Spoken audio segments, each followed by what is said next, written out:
Let's go to the NRA. Good morning, Rachel. How are you?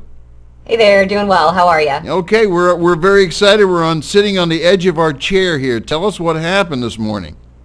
Sure. Well, there was a vote in the Senate. It was on an amendment to the National Defense Authorization Act. It was introduced by John Thune out of South Dakota, and what this would do would create a national reciprocity, which means that for folks who have right to carry permits, they would be able to carry across state lines just as they can in their home state, as long as they follow the laws of that state that they're carrying in. The senators voted in favor of the bill 58 to 39. However, we did not reach that 60 vote hurdle that you need to reach for it to move on. So we're very happy that we got a majority of the senators to vote for a National Rifle Association backed bill that would create a national reciprocity for right to carry, but we didn't manage to push it any further.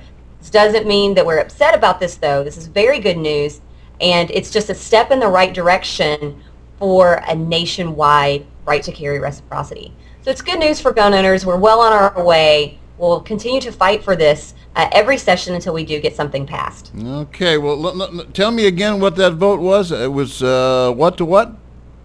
It was 58 to 39. So we're 2 votes shy of the 60 votes that we needed.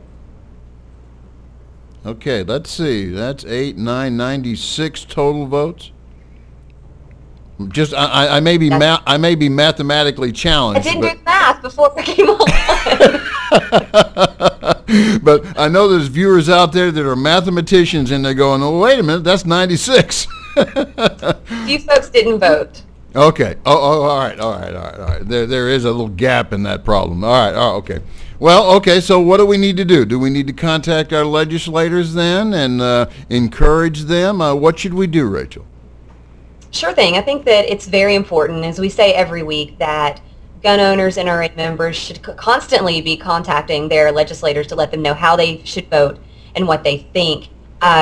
This vote is probably done for this session, but we'll be right back there next session. We'll be ready to push this again.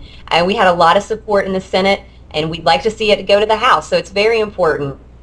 But again, always, as with every issue, we should be contacting our legislators. Make sure they know how they're going to vote, how we want them to vote, because that's why they're there. Right. Okay. Can you give us a little update on what's maybe happening around the country?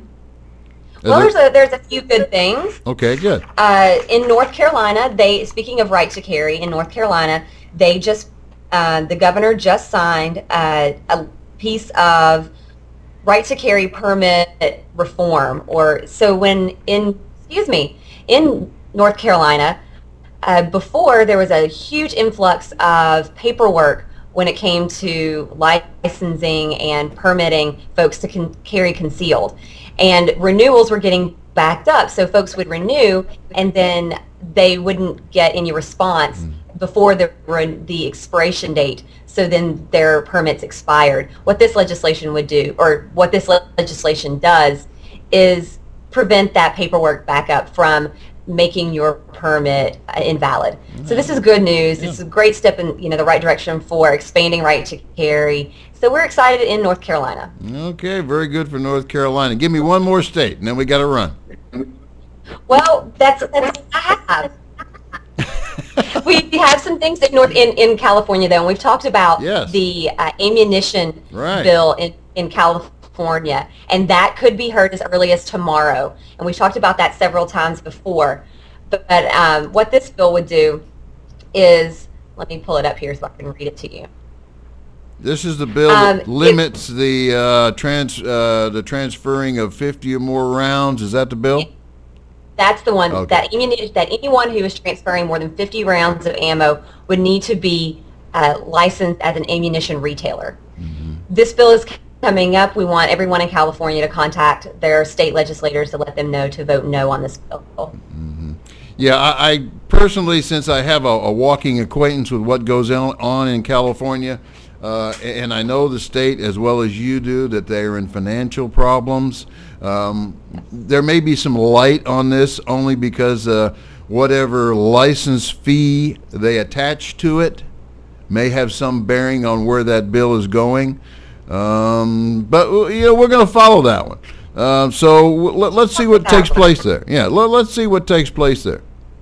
We've been watching this one together for several months now, and so this one could be heard tomorrow. But we do want to contact folks. It's very interesting what would happen in California if this bill were to pass. Yeah, not only interesting, but ridiculous. But anyway, so I'm not going to make any comments. I don't want to lose any money on a bet here. Rachel, thank you very much. We'll see you again next week. Hey, thank you so Okay. much. Bye-bye.